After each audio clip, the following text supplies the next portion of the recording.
Hey guys, welcome back to my channel and I'm back again with another really interesting coding interview question video. This time guys, we are going to solve question number 965 Univalued Binary Tree. Before I start with the video guys, just want to ask you that if you have not yet subscribed to my channel, then please do subscribe and hit the bell icon for future notifications of more such programming and coding related videos. Let's get started now. So basically guys, the problem statement is pretty straightforward. We want to find out if this binary tree is univalued or not. By univalued we mean that if all the nodes are having the same value, then it's a univalued tree. So in this example you can see that all the values of the tree are 1. So the output is true because it is univalued. In the second example you can see that the leaf node is having value 5, whereas all the other nodes are having value 2. So the output is false. Constraints are that the number of nodes in the tree is in the range of 1 to 100 and the value goes from 0 to 100. Okay. So let's jump to the solution guys.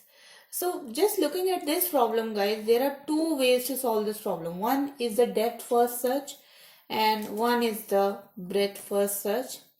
So just to explain a bit, if you are using depth first search, then basically you are taking one node and then you are checking its value and then you are going to its left node and then you are going to that left node's left node. So basically you cover the height of the tree first and in that particular order you just check if all the nodes are having the same value and then you go to the next node or to the next branch, right?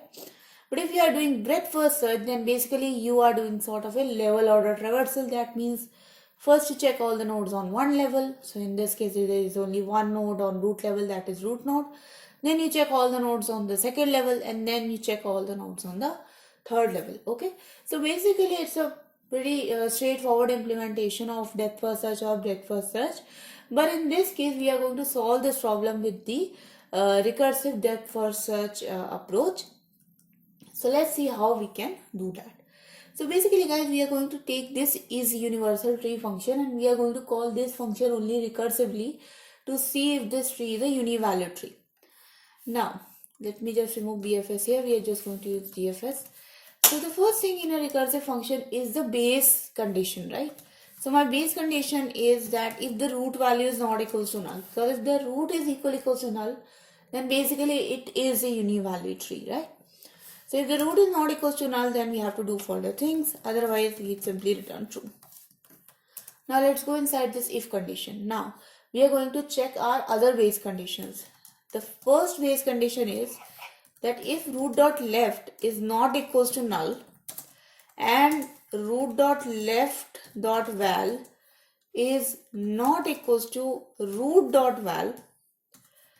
So basically if left node is present and its value is not equals to the root value, then we can simply return false here because it means that it's not a univalued tree. And the same thing I am going to do with the right node. So if the right node is also present and its value is not equals to the root node, then also I will return false.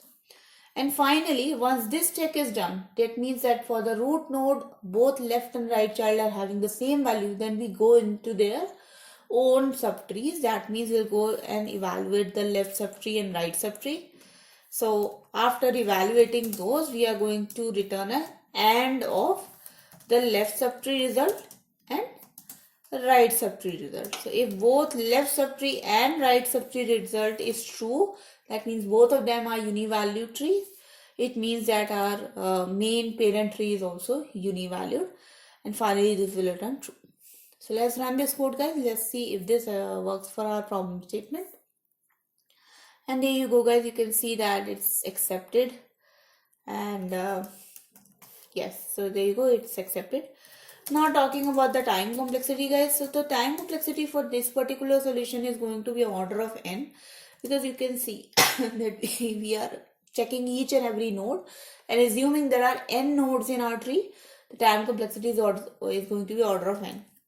The space complexity is going to be order of h, where h is the height of the subtree.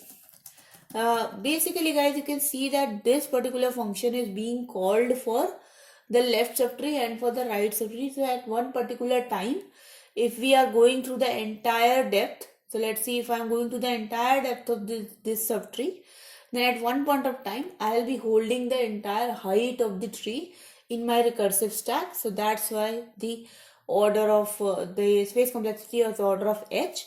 You can also call it as order of n if you're using big O notation. Okay. If you talk about DFS, guys, so DFS, if we are talking about breadth first search, if you use level order traversal to solve this problem, then also the time complexity is going to be order of n. The time complexity is going to be order of n, and the space complexity in that case can be order of n because you are using a level, right? So you will be having a queue, and in one queue at one point of time there is a possibility that you are holding n nodes. Okay, so we won't be implementing BFS solution in this because I have implemented BFS in a lot of previous videos, so you can go and check those out. I will put those links in the description below, the link of the coding interview playlist. So that was the solution, guys. I hope you guys liked the solution, and I hope it worked for you as well. If it did help you guys, then do not forget to like this video and share this video with your friends. And do subscribe to my channel, guys. Hit the bell icon for future notifications. If you have any questions, comments, suggestions, better solutions, please post them in the comment section below so that everybody can benefit from them. And I would be happy to address them as well. Thank you so much for watching, guys. I'll see you guys in the next video. Until then, take care and bye-bye.